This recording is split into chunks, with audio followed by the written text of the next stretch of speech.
Assalamualaikum warahmatullahi wabarakatuh. Saya akan menjelaskan kembali materi tentang peradaban Islam di Madinah dan perjanjian Hudaybiyah. Peradaban Islam di Madinah. Sejarah hijrah ke Madinah Nabi Muhammad SAW dan para sahabat selalu berdakwah kepada penduduk Madinah tanpa mengenal lelah dan putus asa. Dakwah kepada orang-orang yang sudah masuk Islam ditujukan untuk melaksanakan hukum-hukum dan ibadah ritual. Dakwah yang ditujukan kepada orang-orang yang belum masuk Islam bertujuan agar mereka bersedia menerima Islam sebagai agamanya, mempelajari ajaran-ajarannya dan mengamalkannya. Masjid Nabawi merupakan masjid yang dibangun Nabi Muhammad dalam usaha pertama Nabi untuk membentuk masyarakat Islam di Madinah. Masjid Nabawi dibangun pada bulan Rabiul Awal 1 Hijriah atau dengan bulan September 622 Masehi. Fungsi Masjid Nabawi.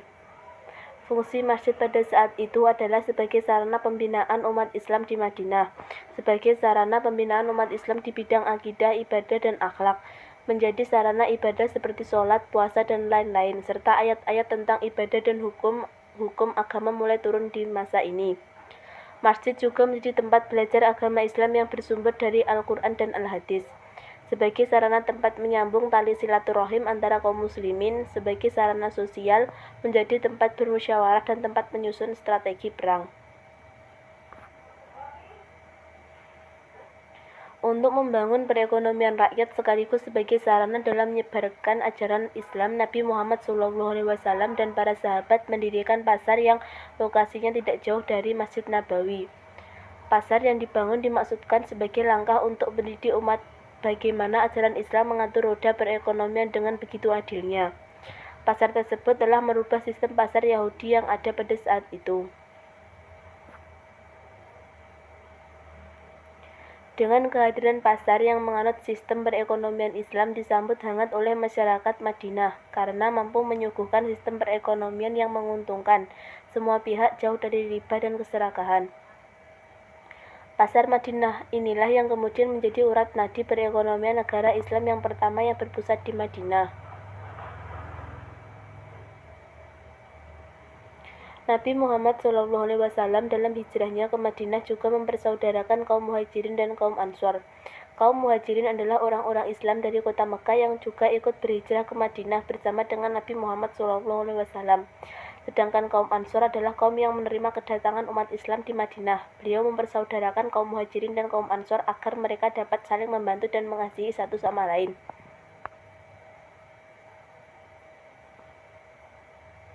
Di Madinah, syarat sebagai sebuah negara sudah terpenuhi. Akhirnya Nabi membuat sebuah konstitusi yang dinamakan Piagam Madinah. Piagam Madinah ini merupakan produk undang-undang hasil kompromi antara umat Islam dengan non-muslim di Madinah yang digunakan sebagai dasar hidup dan aturan yang harus dipatuhi bersama antar pihak yang terkait atas kesuksesan ini.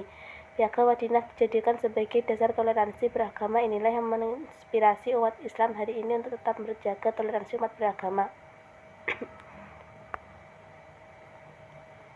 Isi Piagam Madinah yang pertama, bidang politik.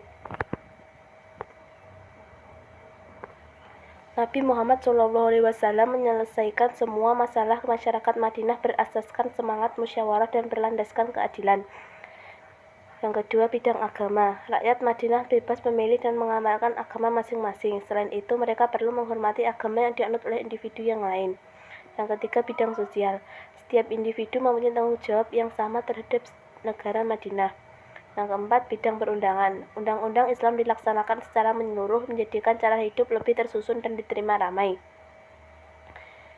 Bidang ekonomi. Semua rakyat diberikan peluang untuk menjalankan perniagaan, amalan riba, dan penipuan dilarang sama sekali dalam ekonomi Islam. Bidang pertahanan. Setiap rakyat mempunyai tanggung jawab untuk mempertahankan Madinah dan ancaman dari musuh luar.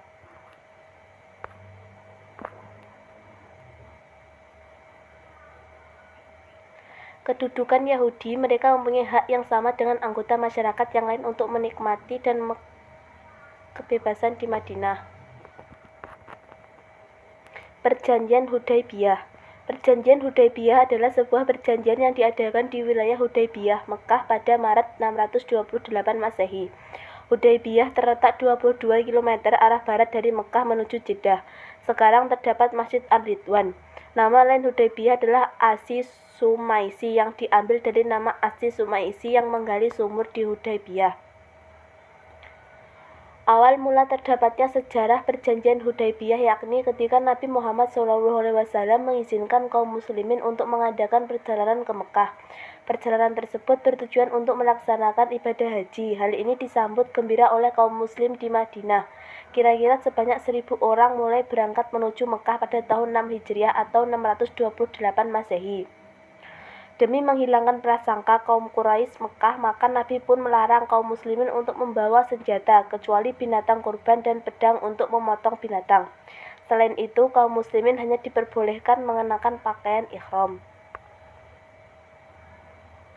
Berita mengenai perjalanan Nabi Muhammad SAW dan kaum muslimin untuk menunaikan ibadah umrah atau haji akhirnya sampai ke tetangga masyarakat Quraisy.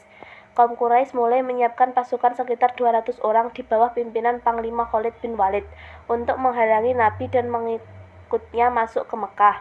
Nabi Muhammad SAW berupaya mencari jalan lain untuk menghindari agar tidak bertemu dengan kaum Quraisy. Satu-satunya jalan yang dapat ditempuh adalah berkeliling dengan menghindari pegunungan, sedangkan untuk menghindari jalan baru tersebut amatlah sukar. Setelah menempuh perjalanan yang amat melelahkan, akhirnya rombongan tersebut sampai di suatu daerah yang bernama Hudaybiyah. Utsman bin Affan kepada kaum Quraisy akhirnya menghasilkan kesimpulan bahwa hanya memperbolehkan Utsman bin Affan untuk melaksanakan ibadah umroh. Pihak Quraisy akhirnya mengirimkan utusannya untuk melaksanakan perundingan guna menghindari kesalahpahaman. Upaya untuk mencapai titik kompromi orang Quraisy oleh Nabi Muhammad SAW yang ditemani Ali bin Abi Thalib. Pertemuan tersebut menghasilkan perjanjian Hudaybiyah. Isi perjanjian Hudaybiyah adalah sebagai berikut. Diberlakukannya gencatan senjata antara Makkah dan Madinah selama 10 tahun. Yang menyeberang ke Madinah tanpa seizin walinya harus dikembalikan ke Mekah. Ketika warga Madinah yang menyeberang ke Mekah, maka kita boleh kembali ke Madinah. Dan Madinah dibebaskan memilih untuk berpihak Makkah ataupun Madinah.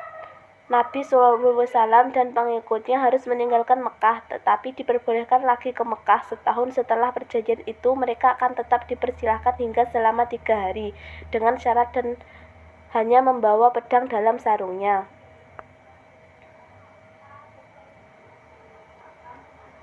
Sekian penjelasan materi dari saya. Akhirnya, wassalamualaikum warahmatullahi wabarakatuh.